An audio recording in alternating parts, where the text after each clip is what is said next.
Halo Sobat Bi, selamat datang di channel saya Bamhe313. Apa kabar Sobat Bi? Semoga dalam keadaan sehat, ya, dijauhkan dari sakit COVID.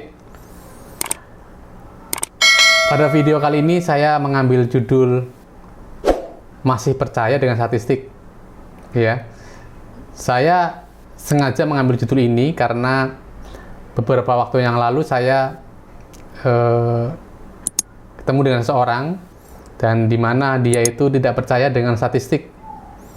Katanya statistik itu pembohong. Terus saya tanya, kenapa dikatakan pembohong? Ya, terus dia menjawab, katanya kalau yang disampaikan nilainya sekian, ya kan? Tapi pas kenyataannya nggak sesuai. Berbeda seperti itu. Oke, tidak masalah tuh ya. Mungkin bukan hanya teman saya itu saja yang tidak percaya statistik. Mungkin juga sebagian Sobat B tidak percaya dengan statistik. Itu ya. Apakah betul bahwa statistik itu pembohong? Ikuti pembahasannya pada program Bisa Bicara Statistika.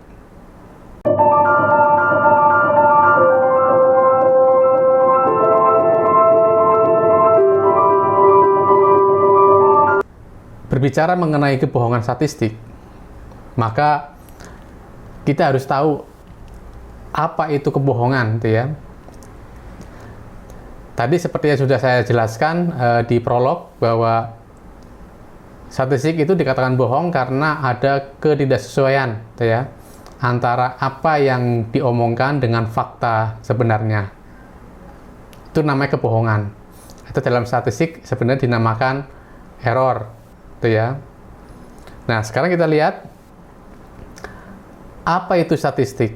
Jadi di sini ada 3 kata, statistika, statistisi, dan statistik.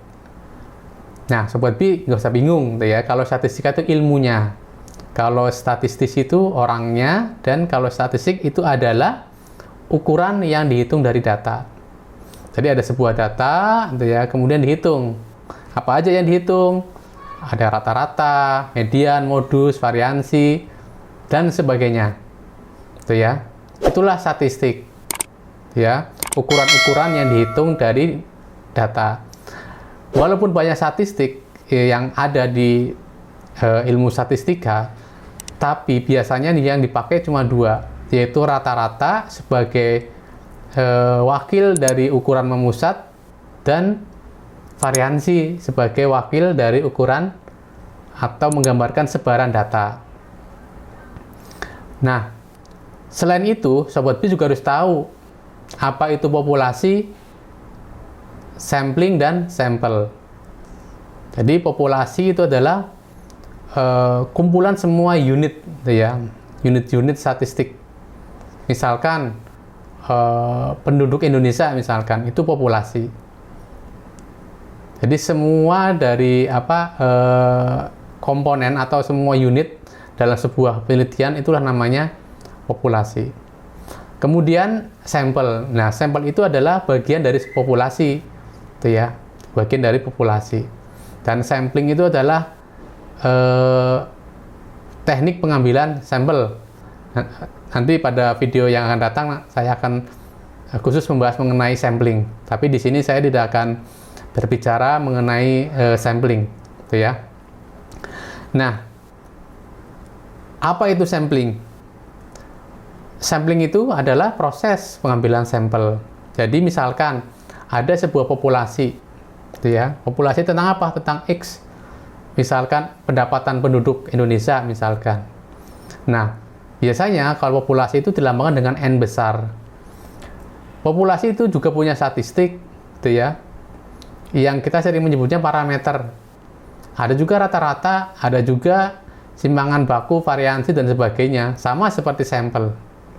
Ya, dengan lambang yang berbeda tentu, ya, antara statistik dari populasi dengan statistik dari sampel.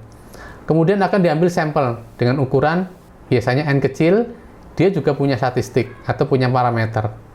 ya, rata-rata lambangnya adalah X bar, ya. Kemudian simpangan variansi adalah S kuadrat. Kalau yang populasi rata-rata lambangnya adalah mu, kemudian ini variansinya ya adalah sigma kuadrat. Nah, kemudian kalau kita lihat di sini, misalkan populasinya penduduk Indonesia akan diambil sampel. Tentu ada banyak kemungkinan sampel yang diambil, gitu ya. Mungkin yang diambil ABC, kemudian ada CDE dan sebagainya. Jadi banyak sekali kemungkinan-kemungkinan sampel yang terambil. Nah, setiap sampel ini itu mempunyai rata-rata, mempunyai variansi juga, ya kan? Mempunyai statistik juga yang berbeda-beda setiap sampel itu. Nah, karena parameter-parameter atau statistik tadi berbeda-beda, ya, artinya rata-rata sampel itu juga merupakan suatu variabel acak, ya, karena nilainya yang berbeda-beda, ya, dan berubah-ubah. Nah, itulah yang dinamakan dengan distribusi sampling, ya. Yes, lambangnya adalah X bar. Jadi kita tidak bicara mengenai distribusi X lagi, melainkan distribusi dari X bar, yaitu rata-rata dari sampel. Kalau tadi X kan unitnya, ya, misalkan tadi pendapatan. Kalau ini enggak, distribusi rata-rata pendapatan, bukan distribusi pendapatan lagi. Jadi berbeda tuh ya, berbeda apa namanya, yang objeknya itu berbeda. Nah, tadi misalkan kita punya populasi, ya, distribusinya normal, punya rata-rata, punya variansi. Kemudian kalau kita ambil sebuah sampel, maka sampelnya juga pasti distribusinya normal. Kenapa? Ya karena unitnya kan diambil dari populasi yang distribusinya normal, pasti sampelnya juga akan sama. Nah, ketika sampelnya normal, maka distribusi samplingnya juga normal. Tapi rata-ratanya adalah mu X bar. Jadi rata-rata di sini adalah rata-rata dari rata-rata sampel. Bukan rata-rata dari X, tapi rata-rata dari berbagai sampel tadi dicari rata-ratanya. Itu namanya mu X bar atau rata-rata sampling, gitu ya. Punya variansi juga. Variansinya adalah tidak sama dengan variansi dari sampel, seperti itu. Dan ternyata berdasarkan pembuktian matematika bahwa rata-rata sampling itu sama dengan rata-rata populasi. Nah, karena berlaku ini, itu artinya bahwa rata-rata sampel bisa digunakan untuk menebak rata-rata dari populasi. Seperti itu. Nah, kita lihat kenyataan hasil sampel. Misalkan di sini, tuh ya, ada suatu garis vertikal, itu anggap aja rata-rata populasi ada di situ, mu-nya. Kemudian ada garis horizontal, di tengahnya ada sebuah lingkaran, itu menandakan rata-rata sampel, jadi ada banyak sampel. Kalau Sobat Bi lihat bahwa rata-rata sampel itu dia tidak tepat di garis yang vertikal, tidak tepat sama dengan rata-rata populasi. Ada yang hampir sama, ada yang jaraknya jauh juga. Jadi dia bervariasi, gitu ya. Nah, atau bisa dikatakan hampir tidak pernah nilai rata-rata populasi sama dengan rata-rata sampel. Tidak akan pernah sama, selalu berbeda. Jadi kalau kita katakan rata-rata sampelnya, misalkan pendapatannya 2 juta, bukan berarti rata-rata populasi juga 2 juta. Jadi kalau kita menebak sesuatu, ya kan, nilainya X misalkan, faktanya belum tentu X. Seperti itu. Nah, jadi rata-rata sampel itu tidak akan pernah sama dengan rata-rata populasi. Nah, disitulah namanya pembohong. Itulah kebohongannya. Jadi, statistik itu memang bohong. Dia tidak akan pernah sama persis menebak, menghasilkan suatu tebakan yang sesuai, gitu ya. Nah, terus harus bagaimana? Kita, Sobat Bi tahu bahwa kita melakukan sampling atau mengambil sampel itu karena keterbatasan beberapa hal. Yang pertama, mungkin ketika kita melakukan sensus atau mengambil data dari semua populasi, itu butuh waktu yang lama dan butuh uang sumber daya yang banyak juga. Untuk itu biasanya diambil dengan sampel seperti itu. Dan pengambilan sampelnya juga mempunyai metode yang ada aturan mainnya seperti itu. Nah, nanti saya jelaskan mengenai teknik sampling gitu ya, seperti itu. Nah, mau nggak mau ya kan, kita harus menerima kebohongan tadi. Paling tidak, daripada kita tidak punya data populasi, alangkah lebih baiknya kita punya data sampel, walaupun memang diakui bahwa itu tidak tepat sama. Nah, asal tadi bahwa ketidaksesuaian itu disampaikan dalam penelitian, disampaikan secara jujur. Ya, misalkan seseorang akan menebak nilai pelajaran, misalkan pelajaran statistik,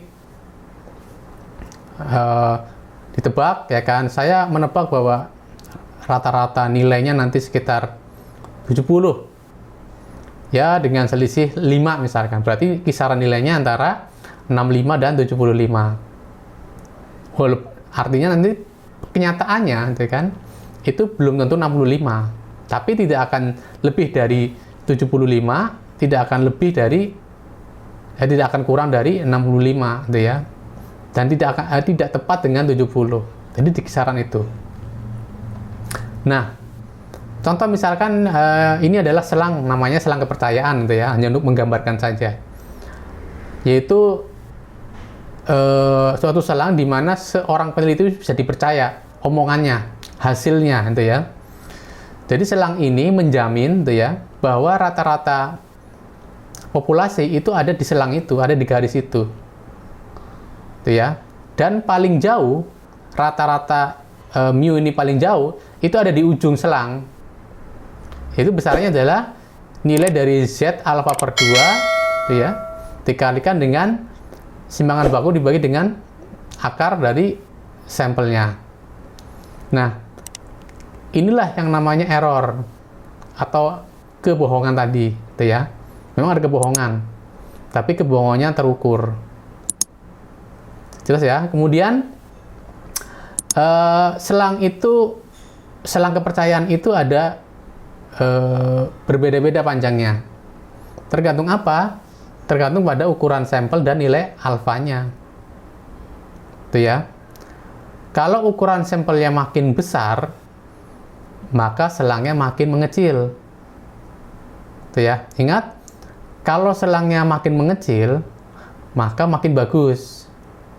Kalau selangnya makin melebar, makin kurang dipercaya, gitu ya. Contoh ini, masalah tebakan nilai statistik. Seseorang si A menebak, saya menebak kalau nilai rata-rata ujiannya itu dari 0 sampai 100. Ya, apa yang disampaikan si A itu tidak salah, gitu kan? Tapi tebakannya itu tidak dipercaya, ya pasti nilainya dari 0 sampai 100. Beda dengan si B. Saya menebak bahwa rata-rata nilai statistik itu sekitar misalkan 70 sampai 80 lah. Selangnya kecil. Seseorang akan lebih percaya sama si B daripada sama si A. Walaupun dua-duanya itu tidak ada yang salah, kan? Seperti itu.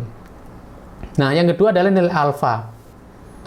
Nah, alfa itu mengartikan dua hal, ya. Selain menentukan lebar selang, juga menentukan nilai dari kejujuran, istilahnya seperti itu. Makin kecil alfanya, berarti makin bisa dipercaya, ya. Atau makin jujur orang itu. Contoh ini, si A itu menurut pengalaman dia dalam 100 kali berbicara, maka yang 5 itu bohong. Nah, si B itu juga sama, dalam 100 berbicara, ternyata 10-nya yang bohong. Nah, dari A sama si B ini, lebih percaya yang mana? Itu yang A, karena pengalaman bohongnya dia lebih sedikit, hanya 5 kali dalam 100. Kalau si B, 10 kebohongan dari 100 perkataan. Nah, alfa itu seperti itu. Jadi makin kecil alfa, makin bisa dipercaya omongannya. Seperti itu. Tapi perlu diingat bahwa makin kecil alfa, itu akan membuat lebar selang meningkat. Dan tadi ingat bahwa lebar selang itu juga menunjukkan kepercayaan. Nah, sehingga seorang peneliti harus hati-hati menentukan alfa. Ya. Biasanya alfa yang dipakai itu 5%, 10%. Itu ya, seperti itu. Tapi kalau dalam bidang-bidang yang tidak toleransi terhadap kesalahan, biasanya alfanya itu 2,5%, ya. Kalau dalam ilmu sosial bisa 5%, bisa 10%, seperti itu. Nah,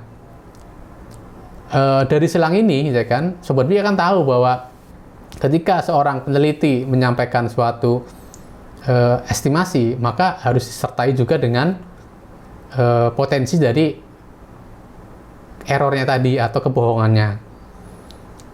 Jadi seperti itu saja, gitu ya, mengenai statistik, gitu ya. Jadi kalau boleh saya simpulkan bahwa memang statistik itu bisa dikatakan pembohong, seandainya pembohong itu diartikan ketidaksesuaian angka antara fakta dengan nilai estimasi.